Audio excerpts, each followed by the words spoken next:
From Colonies to Constitution, a hilariously honest history lesson. Hey there, history buffs, students, and educators. Ever wonder how a bunch of tea-tax colonists transformed into the United States of America?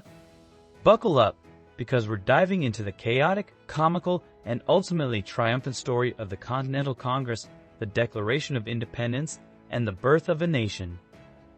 Get ready for a wild ride through powdered wigs, secret meetings, and enough drama to make your history textbook spontaneously combust. Imagine a room full of over 50 leaders, all sweating in their breeches, trying to figure out how to deal with a king who's gone completely bonkers. That's the First Continental Congress in a nutshell. It was 1774, and these representatives from 12 of the 13 colonies, sorry, Georgia, you missed the party, gathered in Philadelphia to figure out how to resist the intolerable acts. Think of it as the ultimate we need to talk meeting with a seriously overbearing parent, in this case, Great Britain. Fast forward to 1775, and the Second Continental Congress is in session. The Revolutionary War has already kicked off, and things are, well, let's just say they're not exactly going according to plan. The Continental Army is a mess, morale is low, and everyone's wondering if they've bitten off more than they can chew. Enter George Washington, the man with the plan, and the impressive jawline. Congress asks him to whip the army into shape, and he accepts, probably thinking, how hard can it be? Spoiler alert, very hard. But wait, there's more. This Congress also takes on the small task of writing the Declaration of Independence and the Articles of Confederation. No biggie, right? Just a couple of documents that will shape the future of an entire nation. Talk about pressure. It took a lot of time, thought, and compromise to get these jobs done. The final compromise to form a more perfect union was the Constitution of the United States, ratified by all 13 states in May 1790. Let's be honest, the American colonists were in a toxic relationship with Great Britain. They were British citizens, but they were being treated like second-class citizens by the British Parliament and the King. British Parliament kept passing abusive laws. When the colonists tried to argue these laws, more laws were passed that caused even more abuse. The colonists were becoming more and more angry about the way things were. The Continental Congress decided to fight back. They decided the colonies needed to be independent from Britain.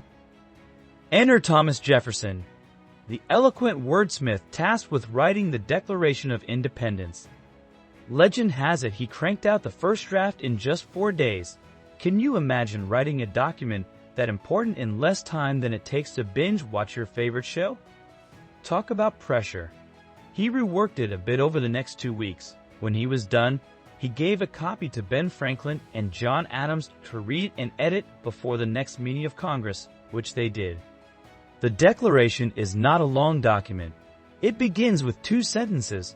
When in the course of human events it becomes necessary one people to dissolve the political bands which have connected them with another and to assume among the powers of the earth the separate and equal stations to which the laws of nature and of nature's God entitle them, a decent respect to the opinions of mankind requires that they should declare the causes which impel them to the separation.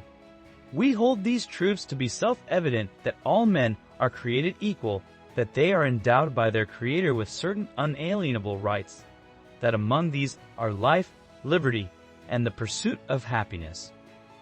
The Declaration goes on to explain that when a government does not protect the rights of its citizens, it loses its right to govern. The Declaration lists specific reasons for breaking from Britain. For the full text of the Declaration, please scroll down. But here are a couple of abuses listed in the Declaration. For quartering large bodies of armed troops among us. For protecting them by a mock trial from punishment for any murders which they should commit on the inhabitants of these states. For cutting off our trade with all parts of the world. For imposing taxes on us without our consent.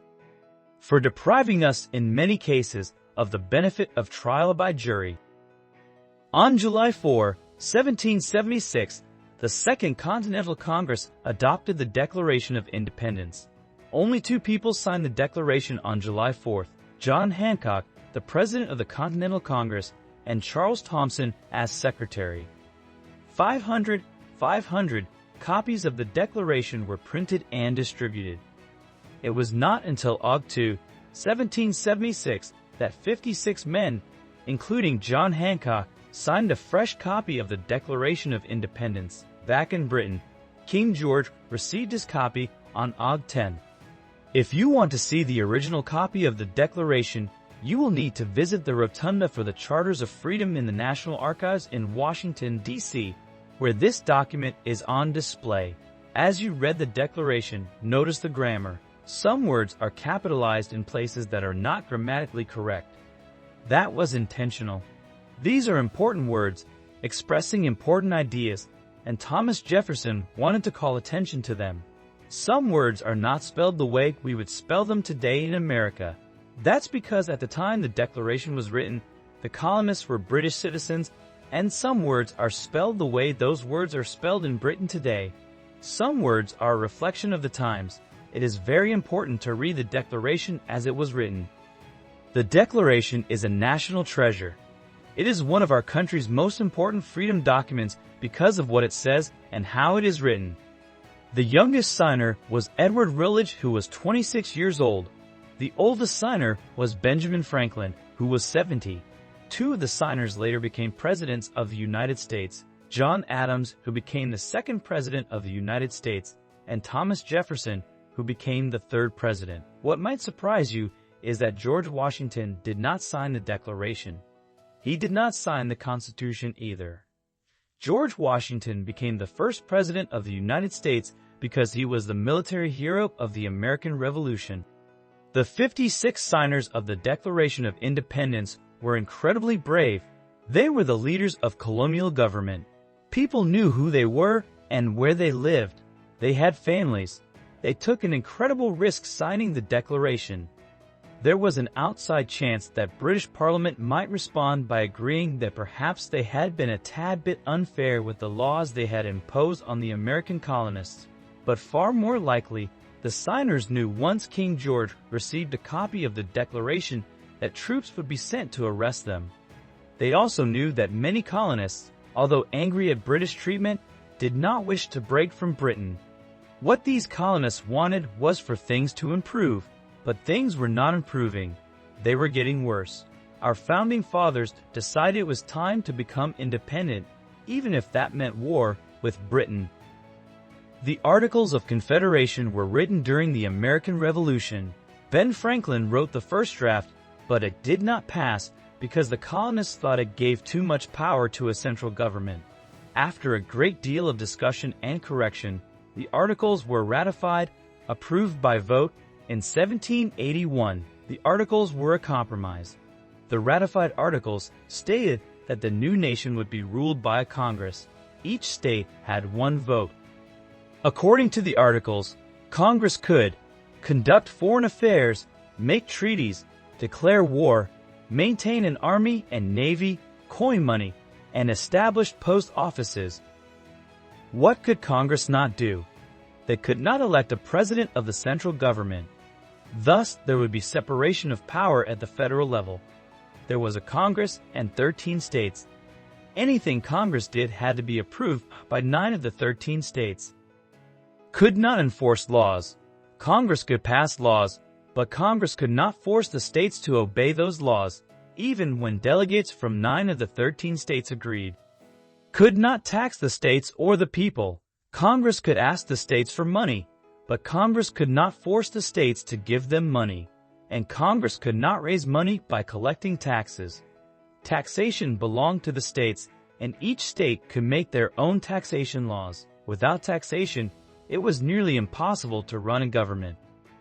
The Articles of Confederation were like that first attempt at baking a cake, edible, but definitely not winning any awards. It was soon obvious that Ben Franklin was right. The Articles were too weak to allow a central government to function. All the states agreed. In 1787, the Constitutional Convention met in Philadelphia. Ben Franklin was a strong supporter, of course. So was George Washington. In 1779, a new document was created. They called it the Constitution. So, what are you waiting for? Dive into the world of the Continental Congress, the Declaration of Independence, and the Constitution. Read the original documents, explore the historical sites, and share your newfound knowledge with others. Here's your mission, should you choose to accept it. Subscribe to this channel for more engaging history content. Visit the National Archives website to read the full text of the Declaration of Independence and the Constitution.